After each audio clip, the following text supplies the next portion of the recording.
السلام علیکم دوستو جاپان میں دا مانسٹر ود 21 فیسز کے نام سے شاید کچھ لوگوں کا ایک گروپ 1984 اور 1985 کے دوران کھانے پینے کی اشیاء بنانے والی کچھ کمپنیوں کو بلیک میل کرنے کے لیے ان کے پروڈکٹس میں زہر ڈالنے کی دھمکیاں دے رہا تھا۔ اگرچہ ان دھمکیوں کے باوجود انہوں نے کسی بھی کمپنی سے کچھ بھی اپنے ڈیمانڈ کا نہیں لیا، لیکن پھر بھی یہ لوگ کون تھے اور ایسا کیوں کر رہے تھے، یہ آج بھی ایک مسٹری ہے۔ اور آج کے ایپیسوڈ میں ہم اس مسٹری پر تفصیلاً بات کریں گے اور یہ جاننے کی کوشش کریں گے کہ دا مانسٹر ود 21 فیسز کے پیچھے آخر کون تھا۔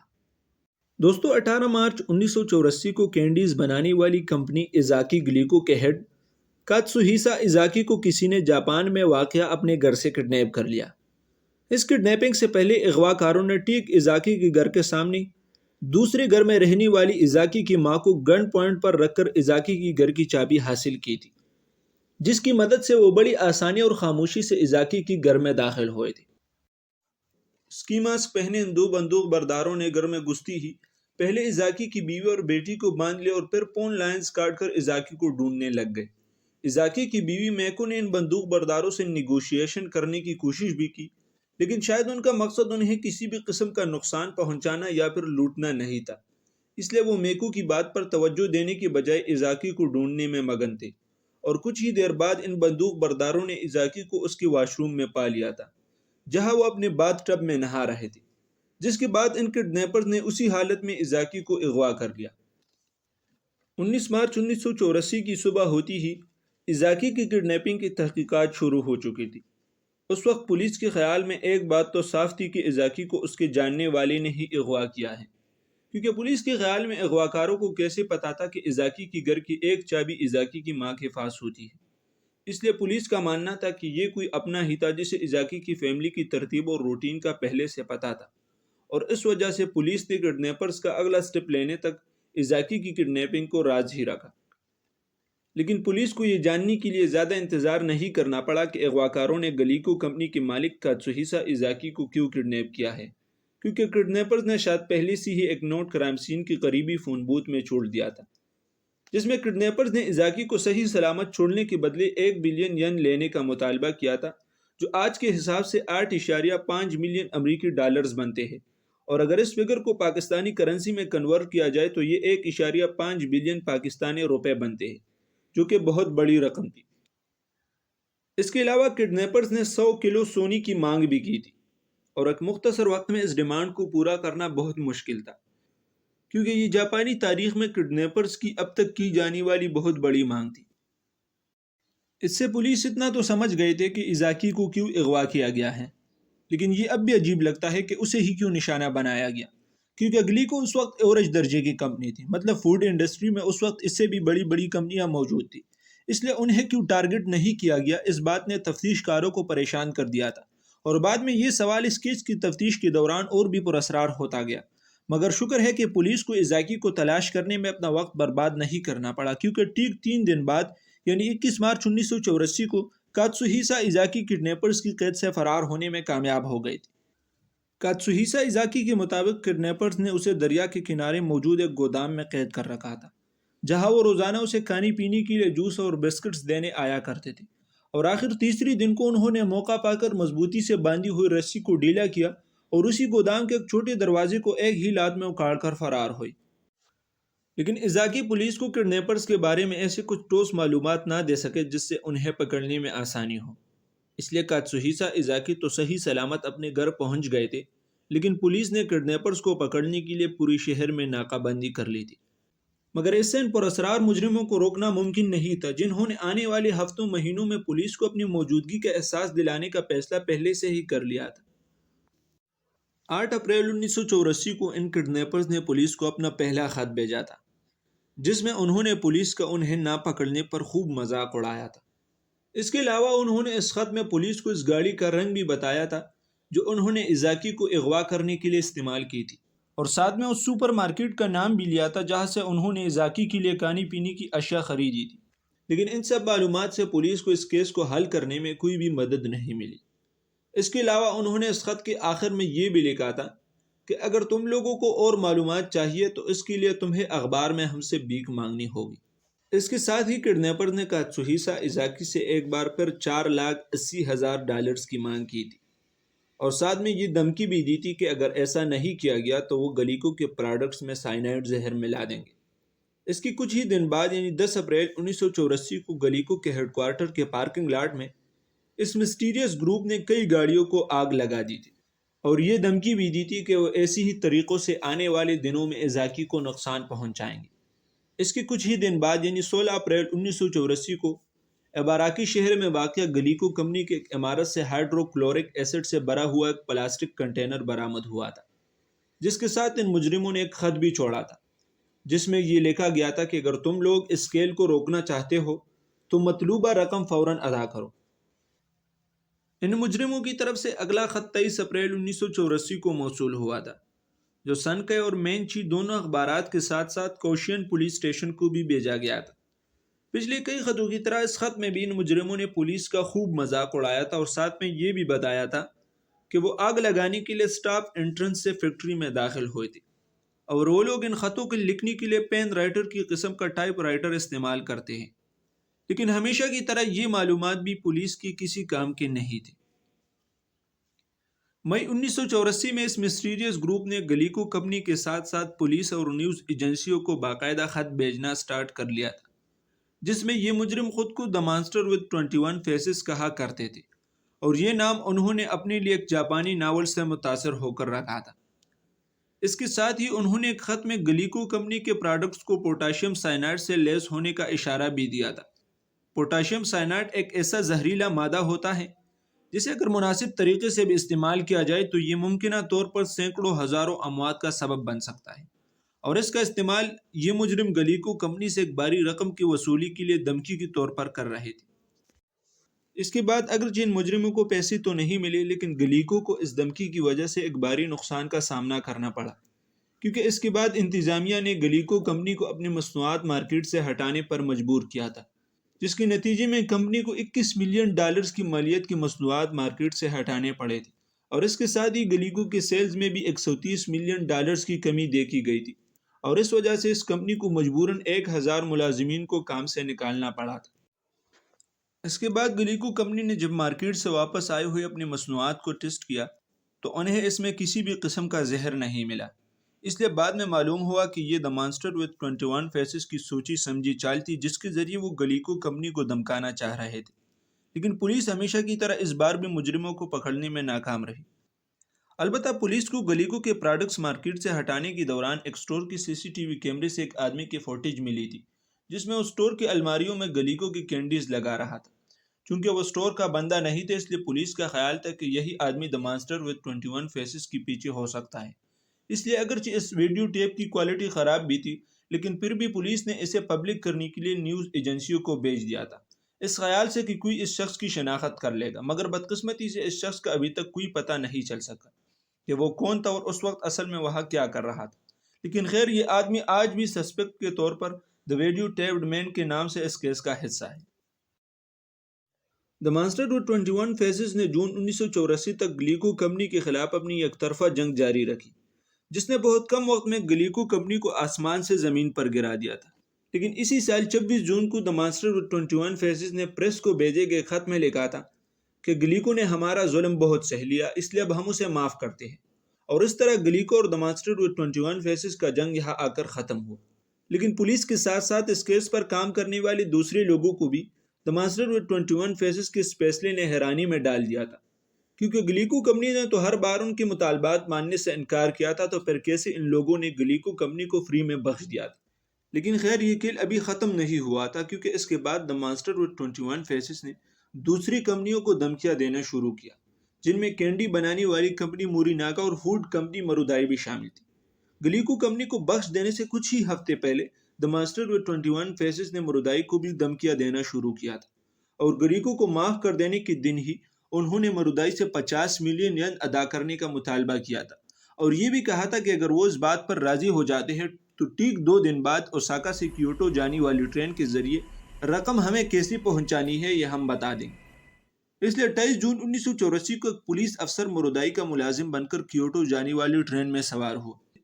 اس سے پہلی ہی دی مانسٹر وتھ 21 فیسز کی طرف سے مرودائی کمپنی کو یہ ہدایت دی گئی تھی کہ پیسے لانے والا شخص خیال رکھے کہ جیسے ہی وہ چلتی ٹرین کے باہر ایک سفید جھنڈے کو دیکھے تو اسے رقم کا بیگ ٹرین سے باہر پھینکنا ہوگا۔ اس لیے پولیس افسر سفید جھنڈے کی تاک میں رہا، لیکن اسے پورے سفر میں وہ جھنڈا کہیں بھی نظر نہیں آیا، اور اس طرح وہ بیگ پھینکے بغیر کیوٹو اسٹیشن پہنچ گیا۔ لیکن ٹرین پر سوار ہونے کے بعد اس خفیہ پولیس افسر نے ایک مشکوک نظر آنے والے آدمی کو اپنے ذہن میں نوٹ کر لیا تھا،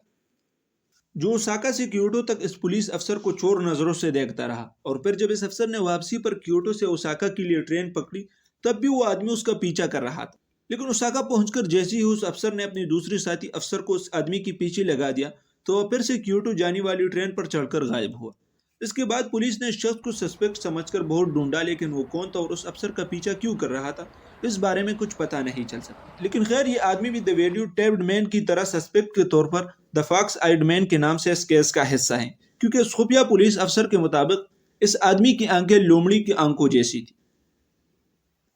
دی مانسٹر وتھ 21 فیسز نے گلیکو کے بعد کئی کمپنیوں کو دھمکیاں دے کر ہراساں کرنے کی کوشش کی تھی،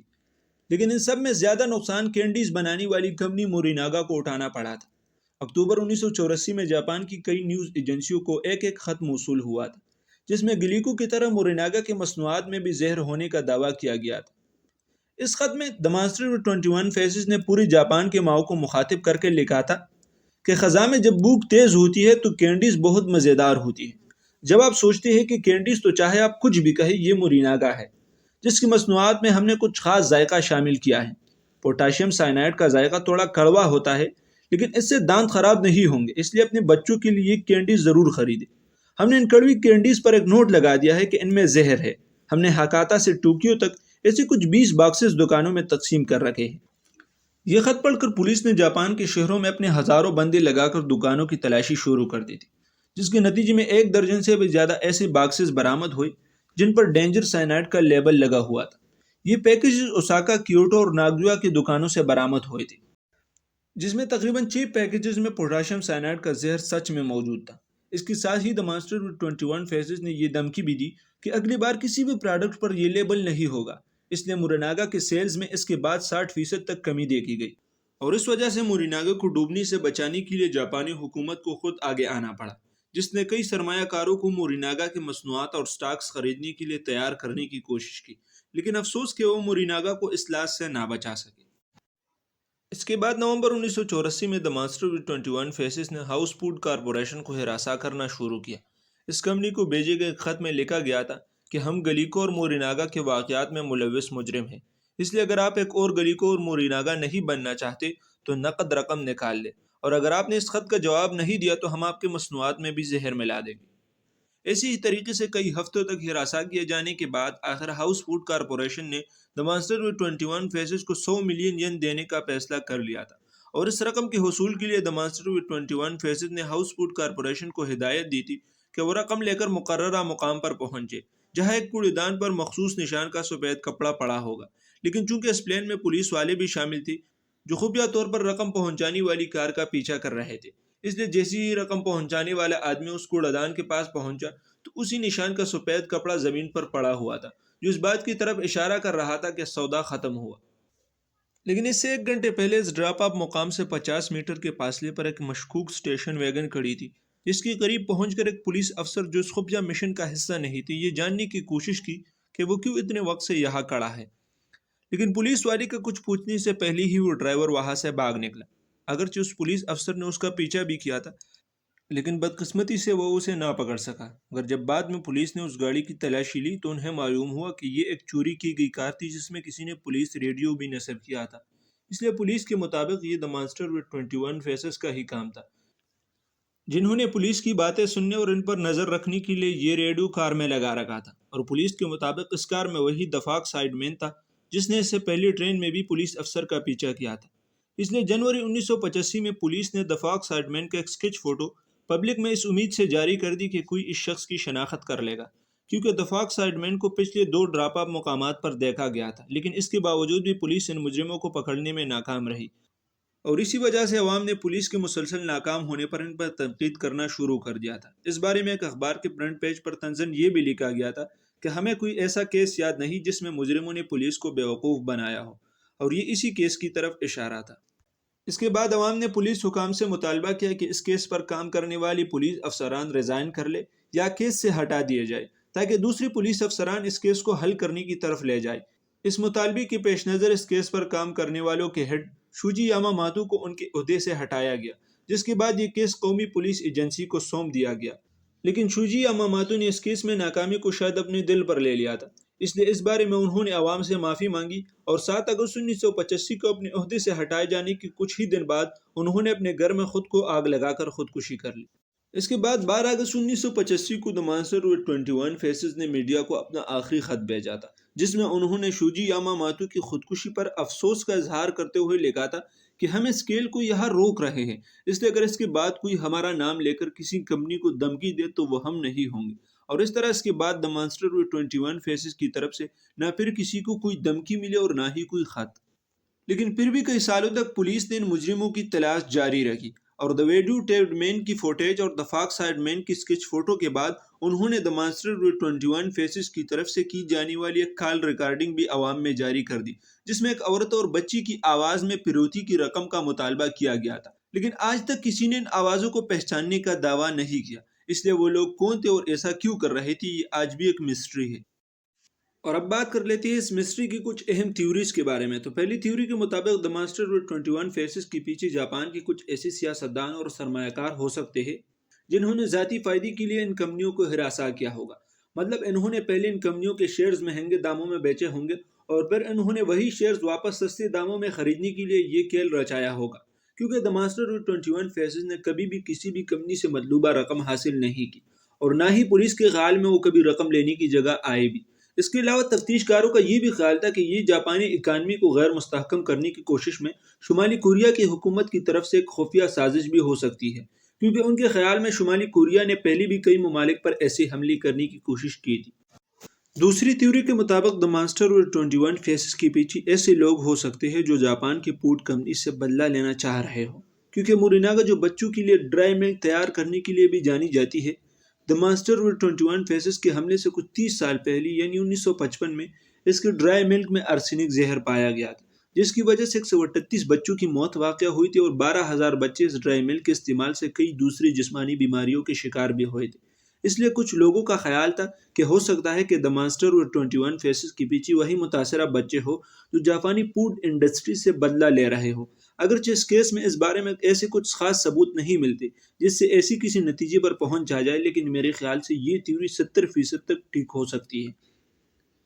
کیونکہ اگر دیکھا جائے تو دی مانسٹر وتھ 21 فیسز نے کبھی کسی بھی کمپنی سے کوئی بھی رقم وصول نہیں کی، مطلب وہ صرف ڈرا دھمکا کر انہیں نقصان پہنچا رہے تھے، ان کا پیسوں سے کوئی مطلب نہیں تھا۔ اس کے علاوہ اگر دیکھا جائے تو دی مانسٹر وتھ 21 فیسز نے صرف موریناگا کی مصنوعات میں زہر ملایا تھا، باقیوں کو انہوں نے صرف دھمکی دی تھی۔ لیکن دوسری طرف عجیب بات یہ ہے کہ ان بچوں نے بڑے ہو کر موریناگا کے علاوہ دوسری کمپنیوں کو کیوں اپنا نشانہ بنایا تھا۔